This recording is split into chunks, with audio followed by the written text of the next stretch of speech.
नमस्कार प्रेक्षकांनो, घरोघरी मातीच्या चुली या मालिकेच्या येणाऱ्या भागामध्ये जबरदस्त असा ट्विस्ट येणार आहे. प्रेक्षकांनो, आपण बघितलं इथे आता जानकी 15 दिवसांसाठी जामिनावरती सुटलेली असते, पण त्यानंतर तारखेला तिला कोर्टामध्ये हजर राहावं लागणारच असतं. तेव्हा इथे जानकी ऐश्वर्याला धडा शिकवतेच आहे, पण एका बाजूला आपल्या आईचा ती शोध घेण्याचा सुद्धा प्रयत्न करते.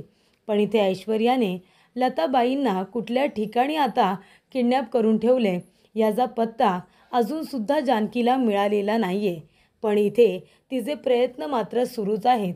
पण काही दिवस ऐश्वर्याला धडा शिकवण्याच्या नादामध्ये इथे जानकीचं आपल्या आईचा शोध घेण्याकडे थोडंसं दुर्लक्ष झालेलं असतं. पण त्याची जाणीव पुन्हा एकदा ऐश्वर्याने जानकीला करूनच दिलेली असते. त्यामुळे प्रेक्षकांनो, इथे जानकीने आपल्या आईचा शोध पुन्हा एकदा जोमाने सुरू केलेला असतो आणि या सगळ्यामध्ये जानकीला आता यशसुद्धा येतं. तर प्रेक्षकांनो, इथे आता गणपती बाप्पाच्या कृपेमुळे येणाऱ्या भागामध्ये लवकरच इथे आता ऐश्वर्याला चेकमेट करत बाप्पाच्या कृपेमुळे लता आणि जानकी या दोघींची भेट होणार असते. आणि त्याचबरोबर प्रेक्षकांनो, पुन्हा एकदा लता कारखानीत सापडल्यामुळे इथे ऐश्वर्याचं कारस्थान तिने स्वतःच्या तोंडाने सगळ्यांना सांगितलेलं असतं. आणि फक्त एवढंच नाही प्रेक्षकांनो, जेव्हा इथे लता सापडते आणि ऐश्वर्याचं कारस्थान ती सुमित्राला सुद्धा सांगते, तेव्हा आपोआपच इथे आता जानकी निर्दोष सिद्ध झालेली असते. आणि जानकी निर्दोष सिद्ध झाल्यानंतर इथे सुमित्रा जानकीला माफ करते आणि तिला प्रेमाने मिठी मारते. तर प्रेक्षकांनो, या सगळ्या गोंधळामध्ये जर कुणाची चूक असेल तर ती फक्त आणि फक्त ऐश्वर्याची चूक असते. कारण तिनेच हा सगळा पार्वतीचा प्लॅन हा आखलेला असतो आणि त्यामुळे इथे अख्खं घर त्याच्यामध्ये पूर्णपणे गुरफटून गेलेलं असतं. घरामध्ये ताटातूट झालेली असते, नाती दुरावलेली असतात आणि हे कारस्थान केलेलं असतं ते ऐश्वर्याने. घराचे हिस्से देखील ऐश्वर्यानेच केलेले असतात. पण प्रेक्षकांनो, इथे आता सुमित्राला पुरावा हवा असतो जानकी निर्दोष असल्याचा. आणि पार्वती म्हणजे लता सापडल्यानंतर इथे आता सुमित्राला पुरावासुद्धा मिळालेला असतो जानकी निर्दोष असल्याचा. त्यामुळेच प्रेक्षकांनो, येणाऱ्या भागामध्ये इथे लवकरच आपल्याला संपूर्ण रणदिवे कुटुंब, जानकीचं गोकुळ पुन्हा एकदा हसत खेळत एकत्र दिसणार आहे.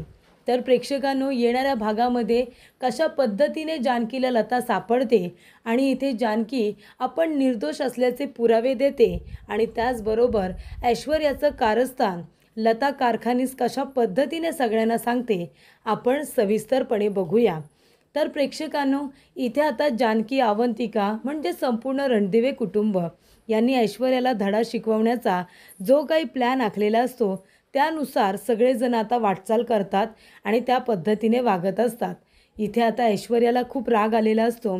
ऐश्वर्या म्हणत असते की जानकी, तुला काय वाटतं गं, अशा छोट्या मोठ्या आता गोष्टी करून तू जिंकलीस असं वाटतं का तुला? पण एक गोष्ट विसरू नकोस, तू अजूनही जिंकलेली नाही आहेस. तुझ्या आईच्या खुनाचा आरोप तुझ्यावरती आहे आणि तुझी आई कुठे आहे हे अजूनपर्यंत तुला माहिती नाही आहे जानकी.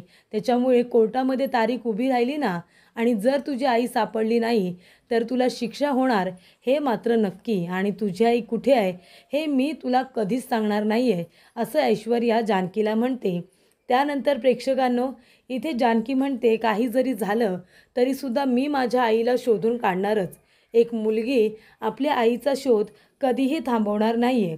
तेव्हा जानकी म्हणते, अवंतिका, माझी आई जेव्हा मला सापडली होती ना तेव्हा तिने मला सांगितलं होतं ती कुठे राहते. आपण त्या ॲड्रेसवरती जाऊया का? मला तो ॲड्रेस लक्षात आहे. तेव्हा इथे मुंबईमध्ये लता ज्या ठिकाणी राहते त्या ठिकाणी अवंतिका आणि जानकी दोघ्याजणी आता पोचलेल्या असतात. आणि तिथे गेल्यानंतर तिथे आता लताचं छोटंसं घर असतं. आणि तिथे गेल्यानंतर प्रेक्षकांनो, इथे आता लताचं जिथे घर असतं त्या घरामध्ये जानकीला एक पुरावा मिळतो. आणि तो पुरावा म्हणजे की इथे लताला स्विमिंग कॉम्पिटिशन खूपच जास्त आवडायचं. तिने इथे जलतरण स्पर्धा म्हणजे स्विमिंग कॉम्पिटिशनमध्ये भाग घेतलेला असतो आणि त्याच्यामध्ये तिला फर्स्ट प्राइज मिळालेलं असतं. तेव्हा इथे ऐश्वर्या आता कितीही म्हणत असली की लता ही पाण्यात पडून मेली आहे. तरीसुद्धा कोण विश्वास ठेवणार? कारण लता पाण्यात बुडून मरू शकत नाही, कारण तिला पोहता येत होतं. त्यानंतर प्रेक्षकांनो, इथे जानकी तो पुरावा घेऊन घरी आलेली असते. तेव्हा इथे ऋषिकेश म्हणत असतो, जानकी अगं कुठे गेली होतीस तू? कुठे कुठे शोधलं तुला माहिती आहे का? तेव्हा इथे ऋषिकेश म्हणत असतो की जानकी, अगं मला इन्स्पेक्टर पवार मिळाले होते. त्यांनी मला सांगितलं की लवकरच तुझी कोर्टामध्ये तारीख आहे म्हणून, आणि अजूनपर्यंत इथे लता आईंची डेथ बॉडी सापडलेली नाही आहे. तेव्हा जानकी म्हणते, ऋषिकेश अहो कशी डेथ बॉडी सापडेल? कारण माझी आई जिवंत आहे, ती मेलेलीच नाही आहे. तेव्हा ऋषिकेश म्हणतो, जानकी अगं डेथ बॉडी सापडत नाही आहे म्हणजे तुझी आई जिवंत आहे असं कसं म्हणतेस तू? मग जर त्या जिवंत आहेत तर येव्हाना त्या सापडायला हव्या होत्या ना, कुठे आहेत त्या? तेव्हा इथे जानकी म्हणते की त्या ऐश्वर्याने नक्कीच माझ्या आईला कुठेतरी इथे आता किडनॅप करून ठेवले. माझी आई कुठे आहे हे मलासुद्धा माहिती नाही आहे ऋषिकेश, पण मी माझ्या आईला शोधून काढेन. माझी आई जिवंत आहे ऋषिकेश. हे बघा, मी माझ्या आईच्या घरी गेले होते. तिथे मला आईने इथे स्विमिंग कॉम्पिटिशनमध्ये भाग घेतला होता, तेव्हाचं हे सर्टिफिकेट आहे. आईला इथे फर्स्ट प्राईज मिळालं होतं. माझ्या आईला पोहता येतं ऋषिकेश, मग ती पाण्यात बुडून कशी काय मरू शकते? हा खूप मोठा पुरावा आहे. आई पाण्यात बुडून मरूच शकत नाही. ती स्वतःला वाचवण्याचा परिपूर्ण प्रयत्न करेल हे मात्र नक्कीच आहे. त्याच्यामुळे माझी आई मरू शकत नाही. आणि कोर्टामध्ये जरी मला हे सांगावं लागलं ना, तरीसुद्धा मी सांगेन ऋषिकेश. त्यानंतर प्रेक्षकांनो, दुसऱ्याच दिवशी बाप्पाचं आगमन होणार असतं. तेव्हा इथे सगळेजण आता गणपती बाप्पा आणायला जातात. तेव्हा प्रेक्षकांनो, इथे आता जानकी खूप मोठ्या संकटात असते. ऐश्वर्या तिच्यासमोर इथे खूपच जास्त अडचणी निर्माण करत असते. आणि तेव्हा इथे लताला आपल्या मुलीची, जानकीची खूप जास्त आठवण येते. आपल्या मुलीला इथे फाशीची शिक्षा सुनावली जाते असं स्वप्न आता लताला पडलेलं असतं. तेव्हा इथे फासावरती जात असतानाची जानकी बघितल्यानंतर लता जोरात ओरडते, जानकी. तेव्हा इथे जानकीबद्दल तिला जे काही वाईट स्वप्न पडलेलं असतं त्याने इथे लता आता खडबडून जागी होते आणि म्हणत असते की जानकी, तुला काही होणार नाही बाळा, मी आहे ना, मी इथून कशीही बाहेर पडेन आणि माझ्या लेकीला मी निर्दोष सिद्ध करेन, असं आता लता म्हणत असते. तर प्रेक्षकांनो, लताला इकडे आता किडनॅप करून ठेवलेलं जे घर आहे ते हिम्मत काकांचं घर आहे, ज्या ठिकाणी हिम्मत काकांनासुद्धा किडनॅप करून ठेवण्यात आलेलं असतं. ज्या वेळेला लताबाई हीच पार्वती आहे असं खोटं नाटक हिम्मत काकांना बोलायला सांगितलेलं असतं. त्यामुळे इथे लताला त्याच घरामध्ये एका बाजूला आता बंद करून ठेवण्यात आलं होतं. तेव्हा त्या घरामध्ये लता आता झोपत असते, बसत असते, उठत असते, पण त्या दाराला बाहेरून कुलूपच असतं. तेव्हा प्रेक्षकांनो, जानकी म्हणत असते, कुठे ठेवले मला काही कळत नाही आहे, पण मी माझ्या मुलीला फासावरती जाऊ देणार नाही. त्या ऐश्वर्याचा हा प्लॅन कधीच सक्सेसफुल होऊ देणार नाही असं आता इथे लताने ठरवलेलं असतं. तेव्हा इथे लता परिपूर्ण प्रयत्न करत असते बाहेर पडण्यासाठी. आता इथे बाप्पाचं आगमन असतं. खूप लोक आता बाहेरून चालत असतात, फिरत असतात. तेव्हा इथे लता एक आयडिया करते. बाहेर आता खिडकीतून जोरात आवाज देते आणि म्हणते की हा टाळा उघडा ना, कुणीतरी माझी मदत करा ना. तेव्हा इथे एका बाईला आता आतमध्ये बंद करून ठेवले. हे काही लोकांना कळतं आणि ते लोक टाळा आता फोडतात आणि लता इथे वेगळी साडी नेसून आपला चेहरा लपवून तिथून आता बाहेर पडलेली असते आणि टाळा हा तसाच बंद करून ठेवलेला असतो. तेव्हा लता तिथून बाहेर पडते आणि प्रेक्षकांनो, इथे आता लता आपल्या मुलीला भेटण्यासाठी आता चान्स घेत असते, म्हणजे प्रयत्न करत असते. इथे आता खूप मोठी रिस्क असते, पण त्याच्यामध्ये तरी एकतरी चान्स घ्यायलाच पाहिजे, जेणेकरून इथे ऐश्वर्याला काहीही कळू न देता जानकीजवळ बोलणं होईल, तिला सांगता येईल की तुझी आई जिवंत आहे म्हणून. तेव्हा प्रेक्षकांनो, इथे आता लताबाई एका मंदिरामध्ये येऊन लपून बसलेली असते आणि ती कुणालाही आपला चेहरा हा दाखवत नसते. तर इथे लता आपल्या मुलीसाठी आलेलीच असते. ऋषिकेश म्हणत असतो की जानकी, तुझ्या आईला पोहता येत होतं, याचा अर्थ तुझी आई जिवंत आहे. हे तू जे काही बोलतेस ते बरोबर आहे, पण मग तुझ्या आईला आता शोधायचं कसं? हे बघ, लवकरच कोर्टामध्ये तारीख असेल. आता इथे 3-4 दिवसाचे गणपती झाल्यानंतर पुन्हा कोर्टामध्ये हजेरी आहे, तुला माहिती आहे ना. तेव्हा इथे जानकी म्हणते, ऋषिकेश तुम्ही अजिबात काळजी करू नका, मी तुम्हाला सांगते ना, आपण या संकटातून लवकरच बाहेर पडू. त्यानंतर प्रेक्षकांनो, इथे ठरल्याप्रमाणे सगळ्या गोष्टी घडत असतात. मंदिरातून आता इकडे रणदिवेंना आरतीचं आमंत्रण मिळालेलं असतं. तेव्हा पहिल्या आरतीसाठी संपूर्ण रणदिवे हे मंदिरामध्ये येणार असतात. ते लताला कळतं. लता त्याच मंदिरामध्ये बाजूला डोक्यावरती पदर घेऊन आणि तोंड लपवून बसलेली असते. आणि तेव्हा इथे सगळेजण आरतीसाठी उभे राहिलेले असतात. तेव्हा इथे आता लता खाली बसलेली असते. डोक्यावरती पदर घेऊन ती वरती बघते, तर जानकी आणि तिचे सगळे कुटुंबातील मेंबर हे आरतीसाठी तिथे आलेले असतात. तेव्हा इथे लताला आता जानकीपर्यंत एक मेसेज पाठवायचा असतो आणि तिने इथे कुंकवाने आता लिहिलेलं असतं की आई, आणि मग बाकीचे शब्द लिहिण्यासाठी कुंकू संपलेलं असतं. तेव्हा लता तिथे असलेल्या खिळ्याला आपलं बोट असं जोराने आता दाबून ठेवते आणि मग तो खिळा तिच्या बोटाला लागतो आणि त्याच्यातून रक्त येतं आणि जे ते रक्त आलेलं असतं त्याच्याने लिहिलेलं असतं की आई आहे, असा मेसेज आता पूर्ण केलेला असतो, जेणेकरून जानकीचं लक्ष खाली जावं आणि तो मेसेज जानकीला दिसावा. तेव्हा इथे ऐश्वर्याचंही लक्ष जाणार असतं आणि जानकीचंही बरोबर तिथे लक्ष जातं त्या मेसेजकडे. आणि मग प्रेक्षकांनो, जानकीला कळलेलं असतं की आई आहे म्हणजे माझी आई जिवंत आहे. माझ्या आईला शोधून काढल्याशिवाय मी आता स्वस्थ बसणार नाही आहे. आणि प्रेक्षकांनो, इथे आता ऐश्वर्याला काही कळू नये म्हणूनच इथे जानकी आता हळूच बाहेर पडते आणि जो मेसेज लिहिलेला असतो आता वारा येतो आणि ते जे कुंकू आहे ते आता उडून जातं. म्हणजे आई हा शब्द उडून गेलेला असतो. ऐश्वर्या बघण्याचा प्रयत्न करत असते पण तिला काहीसुद्धा तिथे दिसत नाही. म्हणजे वाऱ्याने ते सगळं उडून गेलेलं असतं. बाप्पाच्या आणि नियतीच्या मनामध्ये सुद्धा हेच असतं की आता इथे ऐश्वर्याला काहीही कळता कामा नये. तेव्हा प्रेक्षकांनो, जानकी तो मेसेज वाचते. तिला कळतं की हे माझ्या आईनेच लिहिलेलं आहे. हे जे रक्त आहे तो माझ्या आईने दिलेला मला संकेत आहे.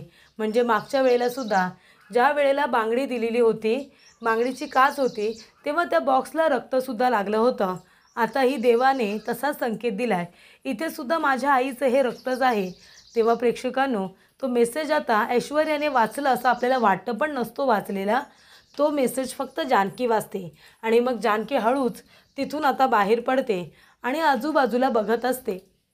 तेव्हा प्रेक्षकांनो, इथे आता तिच्या हातातून जे रक्त निघालेलं असतं त्याचे थेंब त्या लादीवरती आता असे जागोजागी पडलेले जानकीला दिसत असतात. त्या रक्ताचे थेंब असे जे काही त्या आता लादीवरती पडलेले असतात त्या दिशेने जानकी आता बाहेर पडते आणि मंदिराच्या बाहेर एका बाजूला इथे जानकीला आपली आई सापडते. तेव्हा प्रेक्षकांनो, पुन्हा एकदा मंदिरामध्ये देवी आईच्या कृपेने, बाप्पाच्या कृपेने माय लेकींची भेट ही झालेली असते. तेव्हा जानकी म्हणते, आई, आई तू जिवंत आहेस ना? आणि ती आपल्या आईला मिठी मारते. तेव्हा प्रेक्षकांनो, इथे आता देवाने जे काही संकेत दिलेले असतात ते जानकीपर्यंत पोचलेले असतात आणि जानकीला कळलेलं असतं की आपली आई जिवंत आहे. तेव्हा इथे जानकी म्हणते, हे बघा, माझी आई जिवंत आहे. ऋषिकेश, सौमित्र भाऊजी, लवकर इकडे या. आणि मग अवंतिका, सुमित्रा सगळेजण धावत पळत बाहेर येतात. बघतात तर काय, लता जिवंत आहे. लता तिथे एवढ्या संकटांशी सामना करून आलेली असते आपल्या मुलीसाठी. कारण काही जरी झालं तरीसुद्धा आपली मुलगी जेलमध्ये जाता कामा नये. आणि माझ्या खोट्या खुणाच्या आरोपाखाली जे काही त्या लताला, माझ्या मुलीला फसवायचं आहे ना, मी कधीही तिचा प्लॅन हा सक्सेसफुल होऊ देणार नाही, असं इकडे आता लताने सुद्धा ठरवलेलं असतं. तेव्हा प्रेक्षकांनो, जानकी म्हणते, आई हे बघा, माझी आई जिवंत आहे ना? मला माहितीच होतं माझी आई जिवंत आहे. तेव्हा इथे लता म्हणते, हो बाळा, मी जिवंत आहे. तेव्हा ऐश्वर्या म्हणते, गप्प बसा गं, मला माहिती आहे हे सगळं तुझंच कारस्थान आहे गं जानकी. तूच तुझ्या आईला लपून ठेवलं असशील आणि आता तूच इथे घेऊन आली असशील, नाही का? तेव्हा इथे जानकी म्हणते, खोटं बोलू नकोस ऐश्वर्या, मला माहितीसुद्धा नाही आहे की माझी आई इथे आली आहे.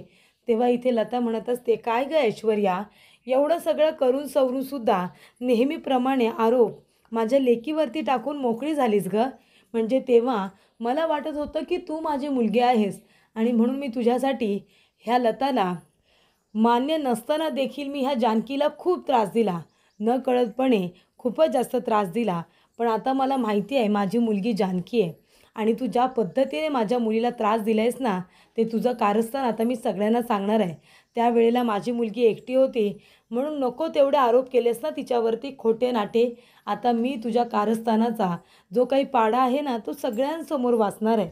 तेव्हा इथे लता म्हणते, सुमित्राताई ऐका, तुम्ही म्हणत होता ना की पार्वती बनून मी कशी काय आले, मी खोटी पार्वती होते. बरोबरच आहे, मी खोटीच पार्वती होते.